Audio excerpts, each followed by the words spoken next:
Bienvenidos a un nuevo episodio de Boleto de Vuelta, que en esta ocasión nos lleva hasta Chile.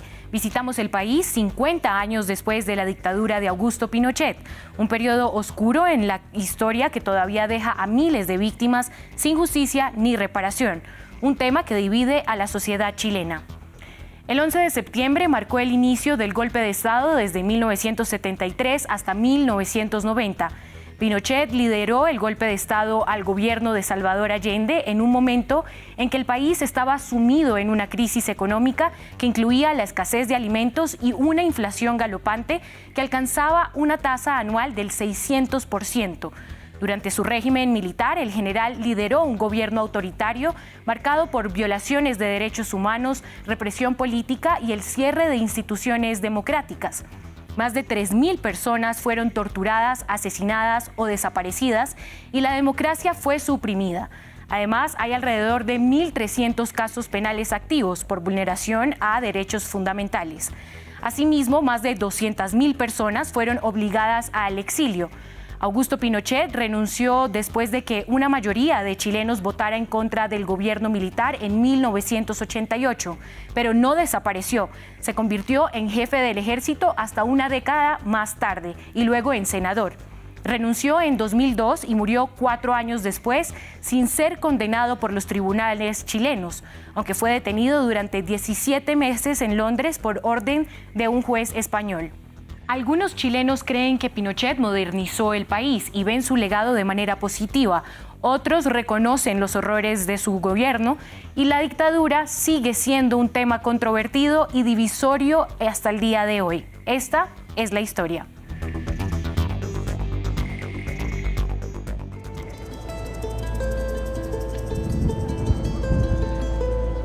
Patricia Espejo jamás olvidará aquella mañana del 11 de septiembre de 1973.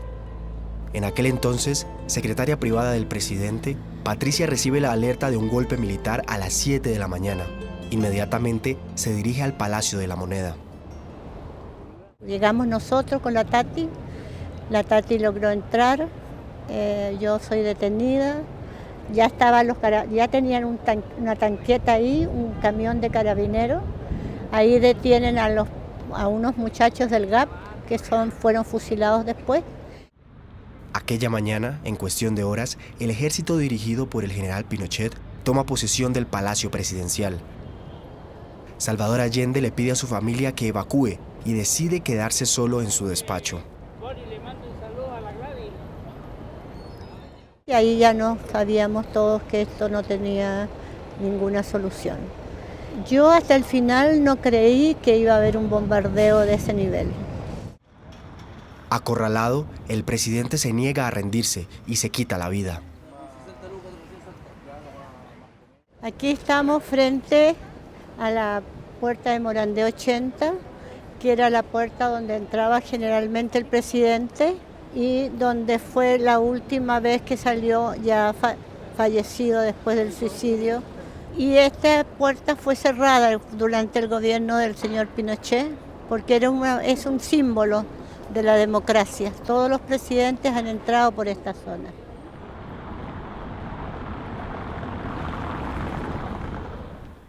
Para Patricia y los partidarios de la Unidad Popular, el golpe es muy fuerte.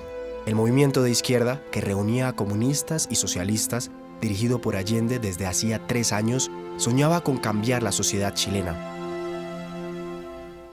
Chile ha sido un país muy desigual históricamente, donde había solamente una clase social que tenía la mayor parte del capital y que era muy fuerte en términos económicos y en términos también ideológicos.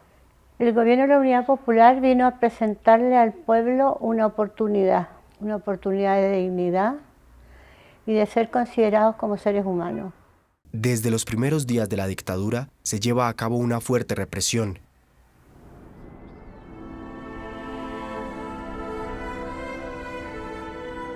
Cientos de detenidos son llevados al Estadio Nacional. No podía, se pone un carabinero. Un lugar donde se cometieron actos atroces que hoy puede ser recorrido junto a los antiguos prisioneros, como Manuel Méndez Selloa. ¿Qué pasó? Que el día 12 Pinochet echó todas las Fuerzas Armadas, todo a la calle, a llenar todo lo que era universidades, colegios, internados, oficinas, fábricas, etcétera, etcétera, y toda la gente que estaban adentro fueron detenidas. Duchas, vestuarios y hasta el espacio más recóndito eran utilizados para encerrar a los detenidos. Entre 7.000 y 20.000 prisioneros pasaron por el Estadio Nacional durante los primeros meses de la dictadura. Entre ellos, Inés Penjean, estudiante y militante comunista, también detenida a los pocos días del golpe. Este era mi camarín donde yo estaba, en cada cual había compañeras de detención y después dormíamos aquí en el suelo con mucho frío. Había que dejar un estrecho como un camino para dar pasada a los militares que nos venían a buscar y a sacar en la noche para ir a la tortura y a los interrogatorios. Entonces, y a veces algunos salían y no volvían nunca más. Tras la represión masiva de los primeros meses, la dictadura habilita una red de 452 centros de detención, tortura y ejecución en todo el país. La DINA, la policía política del régimen, se apodera de Villa Grimaldi, en los suburbios de Santiago, un centro clandestino para una represión más específica. Miguel Montesinos, de 21 años en aquel entonces, fue una de las víctimas. Aquí estuve con 2 compañeros más en esa celda y esos compañeros hasta el día de hoy están desaparecidos. En esta torre, el régimen encerró a militantes revolucionarios del MIR y de los partidos socialistas comunistas. Miguel es uno de los pocos sobrevivientes. El tema de la tortura y todo el castigo que se genera por parte de la dictadura tiene que ver fundamentalmente con el tema de hacer desaparecer, ¿ya? Hacer desaparecer estas organizaciones. Y por supuesto que quienes recibían el mayor castigo de todo esto eran, como decían ellos, los partidos de izquierda, los partidos marxistas, hablaban de la lacra marxista, ¿ya? Los comunistas, para ellos todos aquellos opositores eran comunistas. Al abandonar el lugar, en 1978, la DINA destruye la mayor parte de los edificios, que luego fueron reconstruidos gracias a los testimonios y dibujos de Miguel.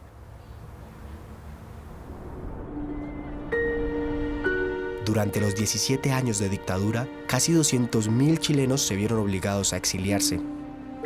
El Estado reconoce también cerca de 40.000 víctimas, de las cuales más de 3.000 murieron o desaparecieron. Él se llama Juan Luis Riveras Matu, detenido desaparecido el 6 de noviembre del año 75. Gaby Rivera era tan solo una niña cuando desaparece su padre, un líder sindical. Lo buscamos con mi madre, con mi hermano, en la morgue, en las postas, en los hospitales, en distintos lugares de detención que ya habían en esa época. Y en todos lados decían no al lugar, no estaba desaparecido, no estaba ahí, no estaba en las nóminas. A principios de los años 2000, el ejército declara que todos los desaparecidos habían sido arrojados al mar, pero finalmente los restos del padre de Gaby Rivera son encontrados en un antiguo lugar de detención. Un caso excepcional. En Chile, más de 1.000 familias siguen sin conocer el paradero de sus seres queridos. Hoy día tenemos que sí encontrar a los detenidos desaparecidos porque ya no hay más tiempo. Todos nos estamos poniendo más viejos, nuestras madres ya murieron, también para los asesinos se están muriendo y no vamos a encontrar la verdad si no nos apuramos y decimos las cosas que hay que hacer y las cosas prioritarias que tiene que tener el gobierno con la búsqueda de los desaparecidos. El actual gobierno de izquierda puso en marcha un plan nacional de búsqueda de desaparecidos, pero las organizaciones exigen también la apertura de los archivos militares. Hasta ahora, el Estado y el Ejército se han negado a hacerlo. 50 años después del golpe de Estado, un legado de la dictadura sigue causando divisiones. la Constitución de 1980. Un primer intento de la izquierda de modificar la Constitución en favor de un texto más progresista fracasó. El segundo proceso constitucional está ahora en manos de la derecha. Una derrota, pero un paso importante para el país, según este diputado socialista. Por darnos entre todos la certeza de que aquel asunto y aquella discusión terminó y que podemos pasar a otra. Porque efectivamente hay determinados artículos de la actual Constitución que a mi juicio deben ser eliminados. A pesar de varias enmiendas, la Constitución conserva los pilares de la dictadura: sistemas privados de salud, educación y pensiones, y derechos sindicales limitados. Es la totalidad de la oligarquía chilena la que se involucra en el proyecto de la dictadura, y por lo tanto es la totalidad de la clase dominante en Chile la que de alguna forma lucha por defender su legado. No es normal que en un país hechos ocurridos hace 50 años tengan ese nivel de protagonismo, ese nivel de polémica en la coyuntura. A pocos pasos del antiguo Congreso, decenas de manifestantes, simpatizantes de extrema derecha que se oponen al gobierno. Para algunos es una oportunidad para reiterar su apoyo a la dictadura. Pensando en eso, en los 50 años, metiendo la cizaña, metiendo el odio. Cuando estaba la Unidad Popular, era gobernado por Allende, nosotros tuvimos que hacer cola para que nos vendieran un cuarto de azúcar. Damos el apoyo de la ciudadanía, vamos a hacer un compromiso claro. Violencia no había, se tenía que acatar una orden, vivíamos en paz, vivíamos tranquilos. Los partidarios más extremistas incluso llegan a negar el carácter dictatorial del régimen de Pinochet. Así que eso de que es un dictador no es verdad. Dictador es Venezuela, dictador es el de Nicaragua, es el de Cuba. El golpe lo estaba haciendo, la dictadura la tenía Allende. Ellos son malos, el comunista es malo. Según una reciente encuesta de opinión, más de un tercio de los chilenos cree que el golpe de Estado liberó al país del marxismo. Casi la mitad cree que la dictadura tuvo aspectos buenos y malos. No como decía Allende. Una forma de pasar por alto las violaciones de los derechos humanos para retener únicamente la política liberal del régimen, responsable del desarrollo económico del país. Para este historiador, no hay nada sorprendente en esta versión. Bueno, recordemos que Pinochet terminó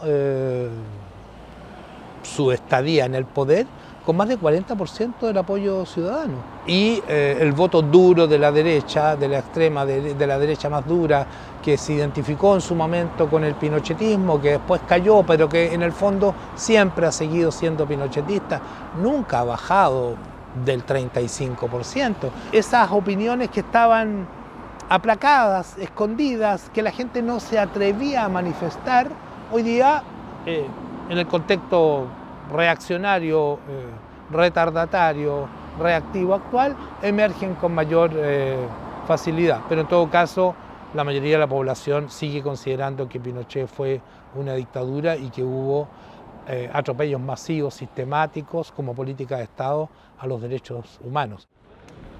Este aniversario divide profundamente a la sociedad chilena, pero el gobierno socialista, criticado por su gestión, espera poder reunir a sus partidarios en un acto conmemorativo. Se prevé la realización de decenas de actos a lo largo del año. Esta conmemoración es una continuación del trabajo de memoria que comenzó con el retorno a la democracia. En 15 años se han constituido 3 comisiones de la verdad, reparación y reconciliación. Este proceso culminó en 2010 con la apertura del Museo de la Memoria y los Derechos Humanos en Santiago, que cada año recibe más de 150.000 visitantes.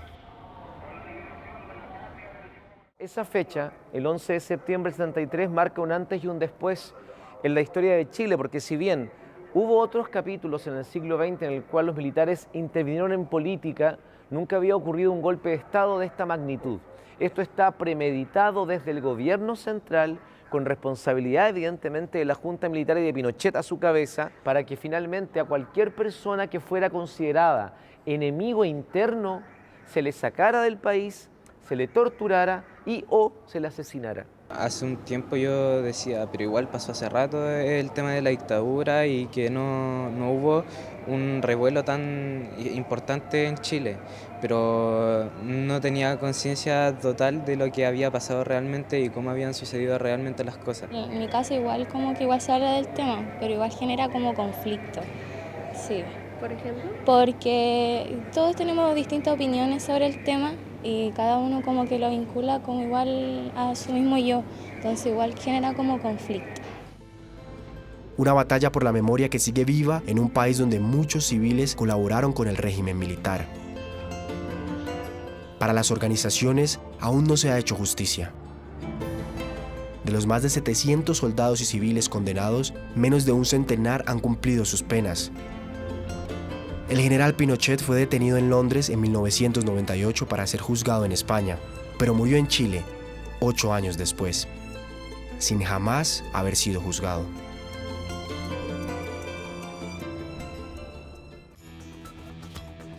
Gracias por acompañarnos en esta edición de Boleto de Vuelta desde Chile. Visitamos el país 50 años después de la dictadura de Pinochet, que representa el fenómeno cíclico que enmarca al actual gobierno de izquierda de Gabriel Boric.